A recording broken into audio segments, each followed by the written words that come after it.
Hello, everyone. Welcome to another episode of The Lion, the Way, and the War. We talk about Jesus, his church, and the spiritual battle that surrounds us all. My name's Brandon Bonner. And I'm Craig Allison. And we'll be your host. Good job.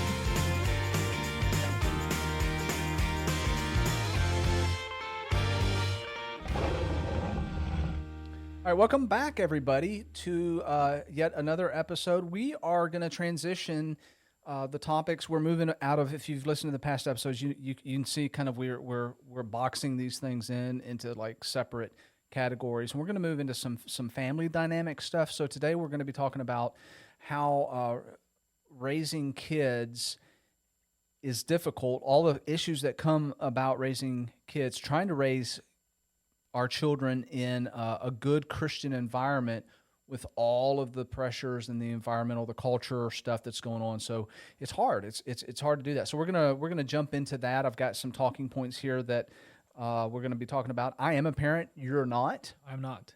But you have some observations, I think, that you can make as far as being raised in the culture that we're talking about. Yep. So we're gonna just jump right in.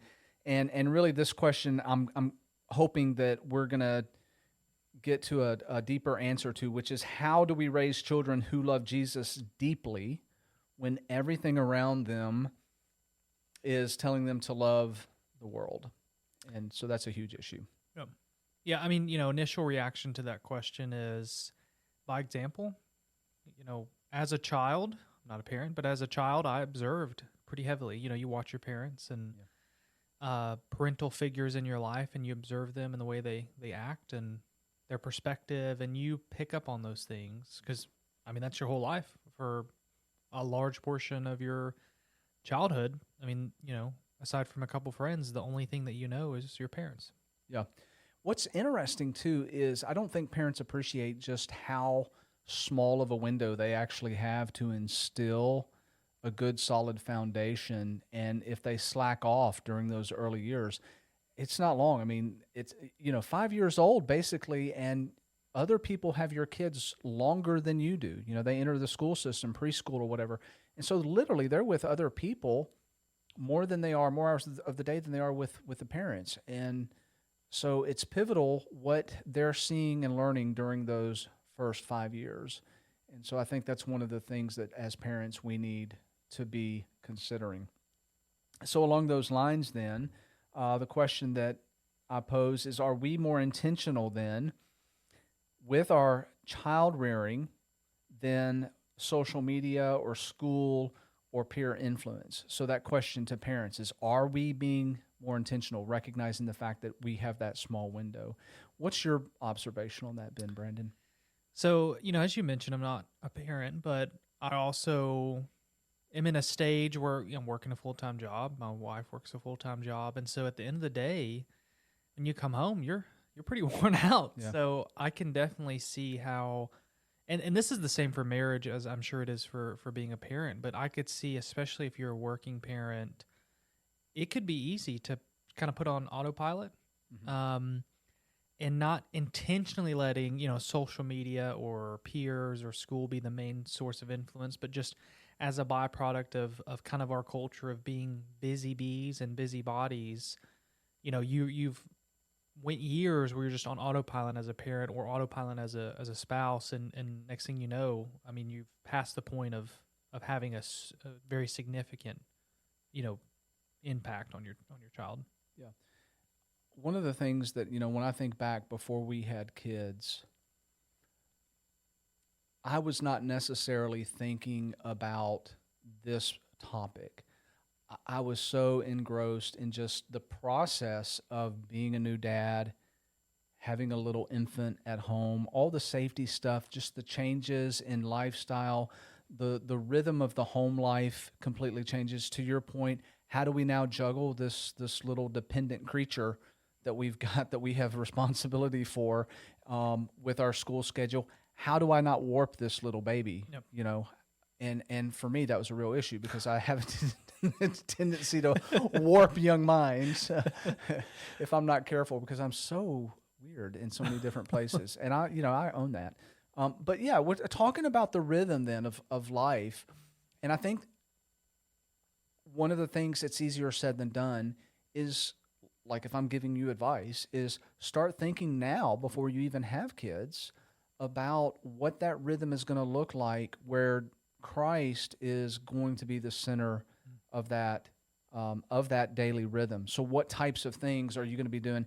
And, it's not, this becomes more important as your child begins to develop language and verbal skills and begins, looking. I'm not talking about infants, because that's just, man, that's a hard time for parents. I mean, you don't sleep. It's all about survival, basically, for those first, 6 to 8 months of life. But then as your child begins to grow and develop, those rhythms already need to be established and in place. I know parents who just stop going to church when they have children, at least young children, because it's hard. It's difficult. That's the opposite of what I'm talking about. Even though the child may not remember going to church, you are already establishing those types of rhythms. So if I'm giving parents to be a piece of advice, that would be one of the things that I say to them. What would be your expectations there? Like, do you have pushback on that? No, I mean, I think 100%. Now, it's easy for me to say because I don't have a child, so it's like, yeah, you should go to church. But I definitely can see how it's important for people like myself or people that are about to become parents to instill, positive spiritual habits and behaviors.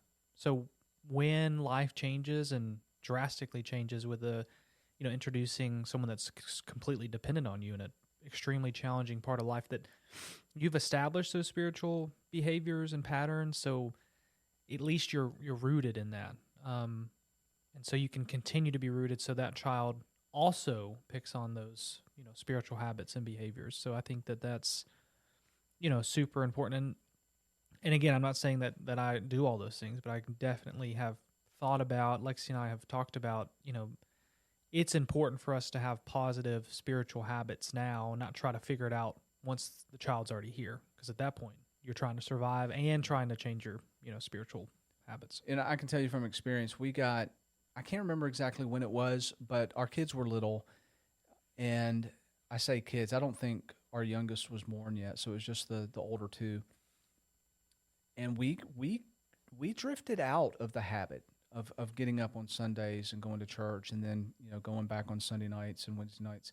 And I can tell you, like, the first few times we did that, more than just the first few times, and I guess let me back up and say there were some reasons why that was super hard, because we were both working different schedules.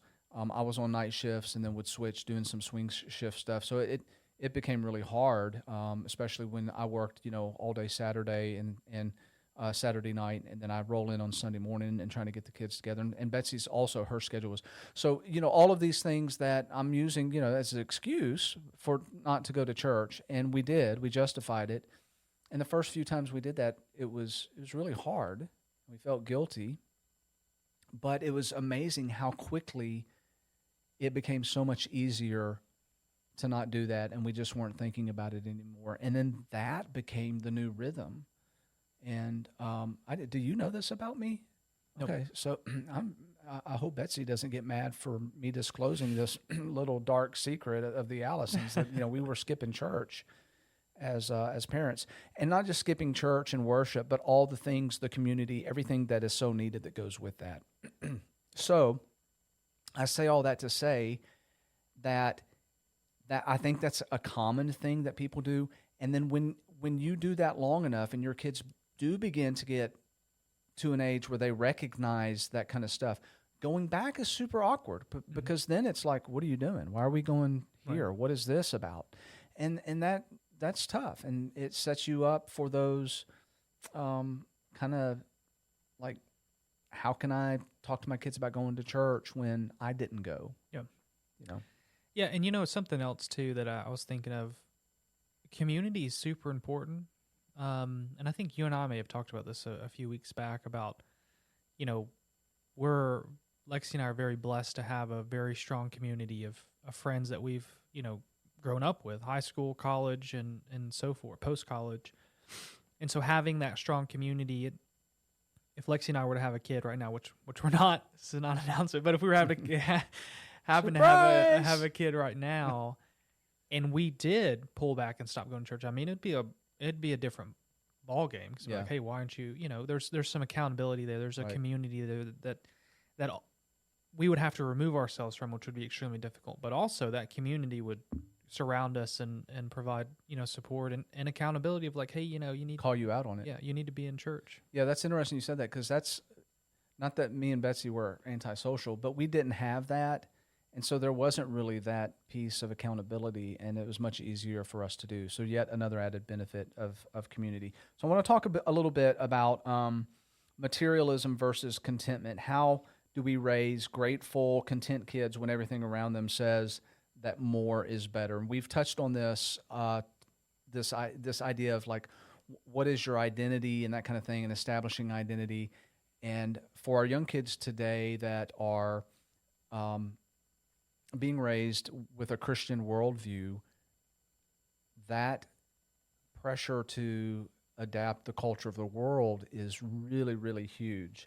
So from a parental standpoint, then, this becomes vitally important, because if we're as parents trying to raise our kids to be like kingdom kids, to be lovers of Christ, do our kids see contentment modeled from the parents? Because if they don't, you know, if we're caught up in materialism and worldly things, then how can we preach that to our kids? Yeah.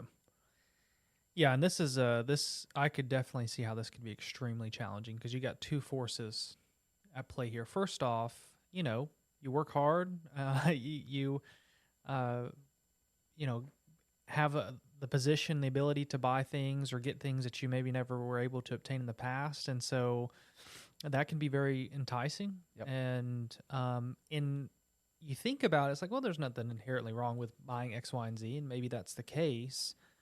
But again, you know, your kids are very observant and they're watching. So there's that force at play, but there's also the force of, you know, as you mentioned, they're going to be around other kids that who knows what kind of access they have to materialistic things, which again are not inherently bad. So how do you even begin to teach that to a child of like, hey, I'm glad, you know, Billy Bob has all these great things, and that's, you know, that's fine, but we have to be content in what we have. And here's why we're sacrificing this. And it is to further the kingdom, because, you know, if we're sacrificing these things, we can be better disciples because we can use our funds to be more generous or give to the church or XYZ, you know, go on and go on. So I've always thought it admirable. I know some parents, some that I work with, that, you know, for Christmas, they don't really get their kids a ton of, like, a few small things, but they,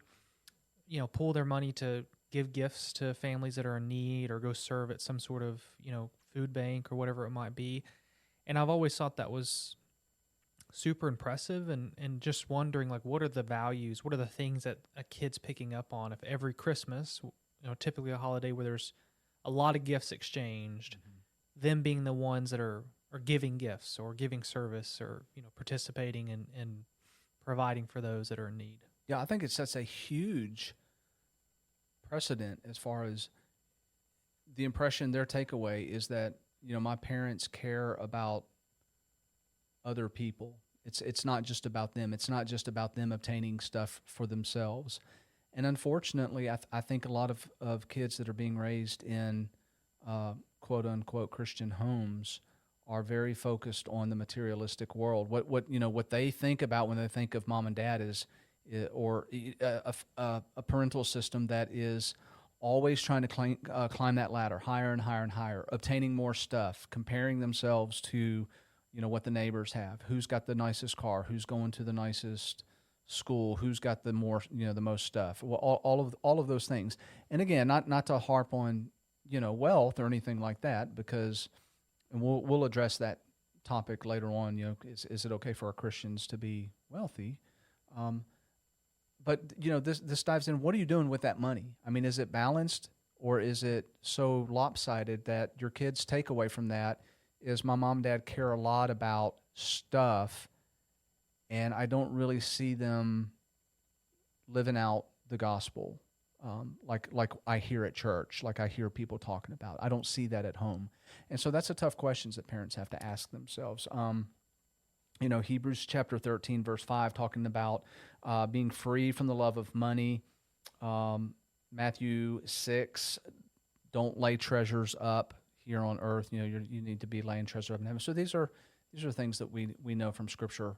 The question is whether or not moms and dads are actually living that out for their kids to see. So question for you as a parent. Typically I would say most of the time folks contribute to an offering, and that contribution is probably not average. Like, you're not holding up how much you're contributing. You're either doing online, writing a check, whatever it is. Yeah.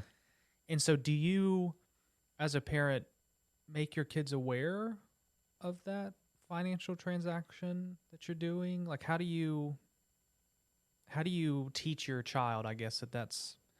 When they were able to understand, they reached an age of understanding. I think they would, if they ask, hey, do your parents give to the church? They would all three say yes, and they would probably be able to say that, and they give every single Sunday. Mm-hmm.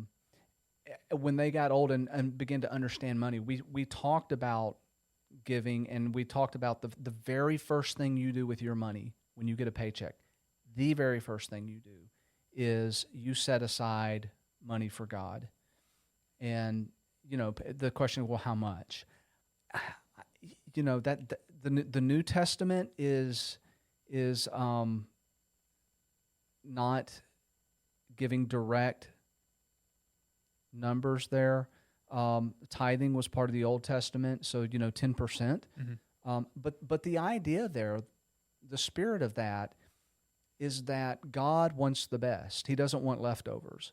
And so I took that, and that's what I taught my kids. I said, the first thing you do with your money before you do anything else, before you put money in savings, which is the second thing I told them to do, is that you set aside the money for God. Mm-hmm. And we should be giving sacrificially too.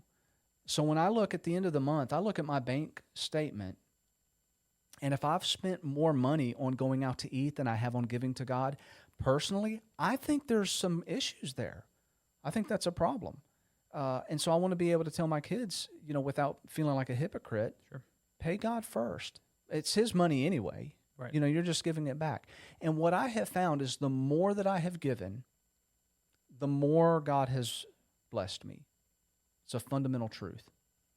So that's my answer to your question. Yeah, I was just, curious because I didn't grow up in church, and so I never thought about that until now. Like, how do you teach a child about this is giving, and this is what it means, and it's sacrificial, on top of like going serving, giving to the community, giving to the needy, but this is also something that's, something we're supposed to do, which in turn ties to why we have to be content. Because if we're not content, to your point, we can go out to eat all the time. Yeah. We give $10 a month to God. That may not compute, especially to a child. Yeah, and they need to see it. I think examples. I can remember my parents sitting next to them in church, or at least my mom, because my dad was usually preaching. But they would give me my allowance because I did chores and stuff, and I would get that on Sunday during church. So they knew I had money in my hand, and I recognized this is my money. I earned it, and then I knew that I had eyes watching me, and I would give that money. So, and they were setting that example for me early on in life. Like, some of my earliest memories was about giving back to God. You sure Barb wasn't taken out of the collection plate and giving you your salary? Maybe she was. Here's your weekly allowance. That's funny. All right. This third point, having truth in a confusing world. How do we teach biblical truth with both conviction and compassion in a culture that challenges nearly every belief? And I think about 2 Timothy chapter 3, all scripture is breathed out from God. It's profitable for rebuking, correcting, and teaching. And so are we equipping our kids to understand why they believe and not just what they believe? And so I'm thinking about previous podcasts where I would talk to a lot of students about their faith being their faith. And you probably have some things to say about that. Yeah, this is something I've thought a lot about. Again, I didn't grow up in the church, so my journey was truly different. It wasn't modeled necessarily after my parents. It was just a journey of me finding Christ, and so I've thought a lot about, like, how do you teach your child that they should find their own faith without just acting out on your own faith, but also you still need to bring them to church and enforce these spiritual behaviors. So how do you balance this? So I've thought a lot about it, and I think really what it boils down to, and what I've seen a lot of, being the youth minister here in the past and working with parents and seeing kids go through the youth program, being at the student center and college ministry, what I've kind of noticed is there tends to be this, I guess, stigma or image that's put up by parents, like they have to have it all together, and from a spiritual standpoint and a financial standpoint and being responsible, like everything has to be perfect. Marriage, and we know that's not reality. Mm-hmm. And so I think the lack of parents being genuine with their kids and having difficult conversations and being honest on, and I think at appropriate age, but here's my struggles, and I'm not perfect. I'm no Jesus. So I think that those types of conversations are important for kids to witness and experience. Because, you and I both have seen people come to the student center that have had really devout and devoted parents, but never showed them any struggle. So they assumed that that's how it was supposed to be. And so when they got into their own faith and they dealt with doubt and struggles, they were set up for failure because they always looked at, like, well, my parents always had it together, which maybe wasn't actually the case. They just put up a front. Yeah. I think another thing is having difficult conversations with your kids, talking about things that are a little uncomfy that you may not have all the answers to. Like, what are the big questions facing Christianity, or what are the big doubts that you might hear or be approached with as you're, growing up and going to school, and especially in college? Why does bad things happen to good people? Why should we believe the biblical text? Like, some of these things that, there's some gray areas, but it's important to have these conversations so kids can be equipped and know how to handle these situations when they come up. Yeah, I think one of the mistakes parents make is that setting themselves up on this pedestal where they feel like they have to be, super parents to their kids and they have all the answers. And I have found that authenticity with your kids as parents oftentimes leads to a stronger conviction than pretending to have all the answers. And so, I'm not shy about sharing my confusion over certain issues. And, when my kids have said, why did that happen? I don't want to give them just the rote answer, that is like, well, this is all part of God's plan. While that may be true, I can also share with them the fact that, man, I don't understand. It's frustrating. And you know what? Sometimes I do have doubts. And I have these moments where, like in Mark, where the father there is, he says, I believe, and then he turns right around and says, but help my unbelief. Mm-hmm.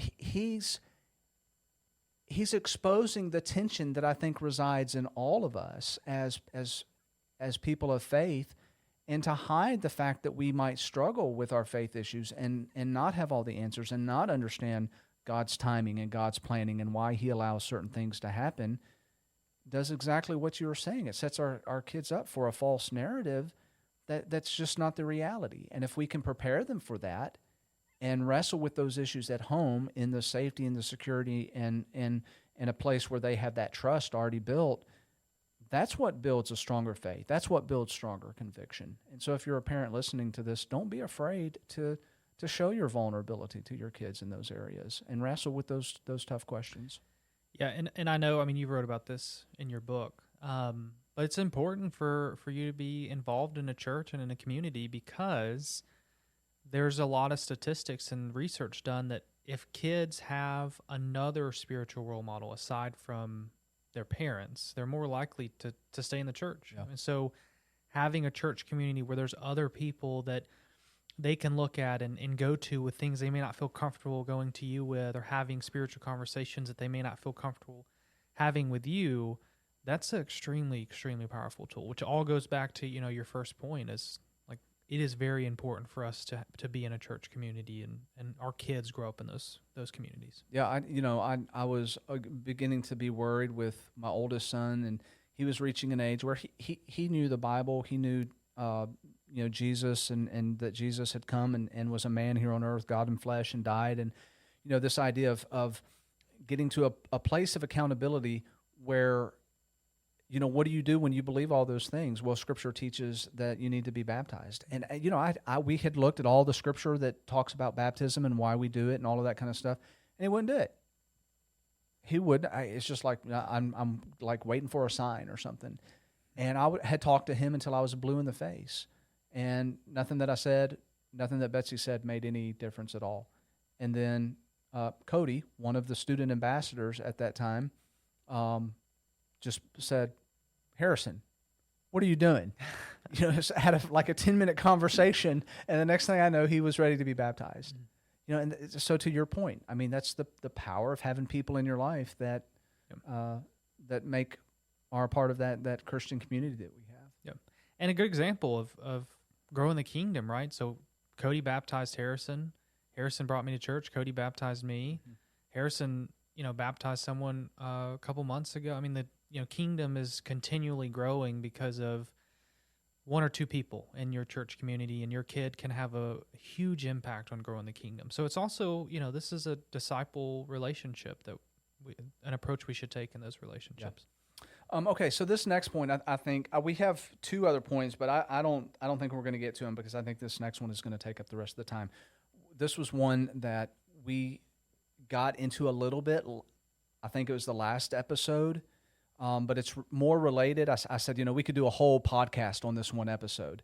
So maybe half a podcast, because I'm going to try to get into this today.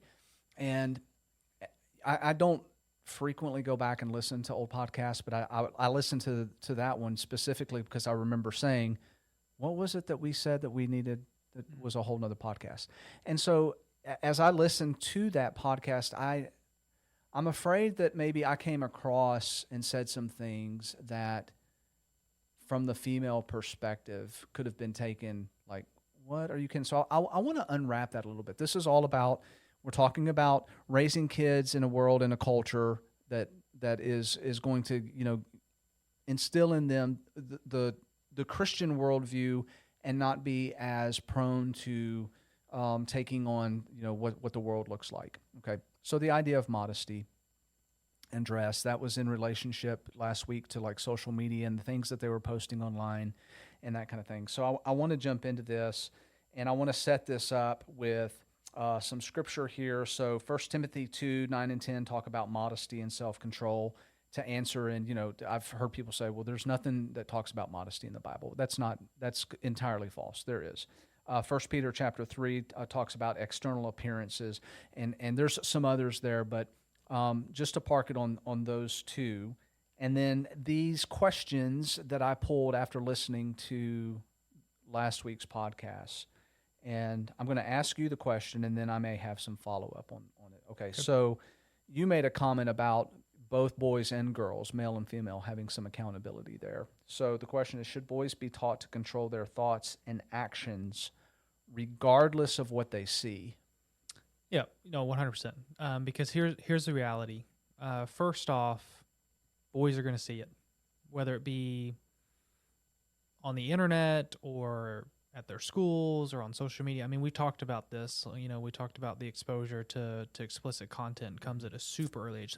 So regardless of what happens, both boys and girls are going to see some form of immodesty, right? Like whether it be full explicit pornographic content or whether it be, someone posting something on social media, whatever it is, they're going to see it. So 100%, we should teach boys, sons, to control those thoughts and actions so it doesn't present a problem later, whether it be from content on the internet or whether it be seeing a girl in person. And this really goes back to parents having the responsibility to teach their kids about where their identity is rooted. Because the world's going to teach them that your identity is rooted in how your appearance, how you look, your sexuality. And, you know, if we boil down our identity to, you know, body parts, I mean, that's just ridiculous. So that conversation, though, does not happen. And if you wait until your kids are late adolescents, entering puberty, having all the pressures and stuff in the world, and seeing, you know, the celebrities dressing, you know, very scantily or whatever, you've waited too late. It's too late to have that conversation. They've already been pulled in, and so any conversation you have at that point is not going to be nearly as effective as if you instill that early on in the child's life and they understand my identity is in Christ. And, you know, age-appropriate ways to teach that when they're super young, and then as they get older, you're going to change your teaching technique to reinforce that idea. Should girls be taught to dress in a way that honors God and doesn't invite unnecessary attention? Yep. Same point here. I mean, I think it's the same core of an issue of where's your identity. You know, where do you place your value? Where do you receive value? You know, for girls, I think, and again, I'm not a girl. I have never had a girl, but wait a minute. You're not a girl? No. I'm sorry, go ahead. You set me up for that. So I think it may be for different reasons. It might be attention seeking, or, you know, you talked a little about social media analytics and like likes and engagement into post, and, you know, wanting to feel valued and loved. And so maybe that's part on a father or a mother to, you know, make sure they're getting that attention, but also teaching the most powerful fatherly desire they can experience, which is through God. And on the boy side, you know, it might be a variety of different things, but it's still like, where do you find value and purpose and drive, and what do you want your future to look like? Because these issues here can really impact, I mean, dating life, married life, and there's long consequences for these two situations, because it's where is your value rooted? And if it's not rooted in God, if you don't find identity in God, then that's going to make it really difficult as you progress into adulthood. Yeah, and so the inevitable question always comes, because people say, "Oh, it's just so subjective what you wear." You know, how do you ever draw a line? Like, where's the objective standards here on what is appropriate and what is not? And listen, if you're listening to this, I am so sick and tired of having this absolutely asinine conversation with people, because people know, and we need to stop pretending like we don't know what's inappropriate. You know, if you're wearing things on the guy's side, if you're wearing things that are too tight where you can see outlines of body parts, that's not appropriate, and you know that. Why do we even need to sit down and have that conversation? If you're a girl and you're dressing to accentuate the body parts that deal with the reproductive organs or feeding a baby, you know, but because those are biologically visually stimulating things for both male and female. You know, we're talking about body parts. God created us that way. He created us to be attracted to each other in those ways, but He meant for that to be reserved in the confines of a marriage. Mm-hmm. So when as single people or as adolescents, we are going out into the world and we are dressing ourselves or not dressing ourselves to accentuate parts that say, hey, look at this body part, then we've crossed the line. Mm-hmm. That's the objective standard there. That's where the line gets drawn. And so responsible parenting looks like having those conversations with your kid before they reach the point where the world is saying, to fit in, you have to dress this way because this is how everybody else is dressing. Mm-hmm. Is that going to create some issues at home and some hard arguments and conversations and fights? Yep.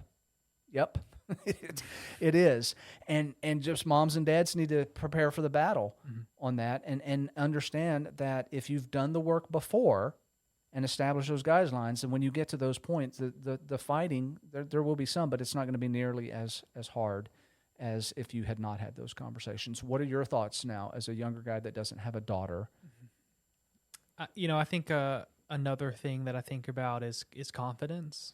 If you have self-confidence in knowing who you belong to and where, again, Imago Dei, going back to that, like if you have confidence in that, then that perspective changes everything. Yeah. Because I don't need to dress this way. I don't need to be this way or change. It doesn't just go into visual appearance, but it also goes in like personalities. People changing their personalities or doing things they wouldn't normally do to fit into a certain crowd or attract a certain person, or to be in a relationship, they have to do these different things. Like those are all rooted in insecurity and absolutely lack of confidence. And so if we can teach our kids to have those tools to build that confidence, and I get there's so many other factors, right? Social media, social norms and culture and peer. I mean, there's so many factors, right? It's not easy, but I'm just saying, like, providing those resources so you can have those conversations and discussions with your kids to begin them thinking through where's their value? Where is it placed? Yeah, what you're saying here is raising kids to view modesty as a heart posture and not as a dress code. Right. Because that's the heart of the issue there, really.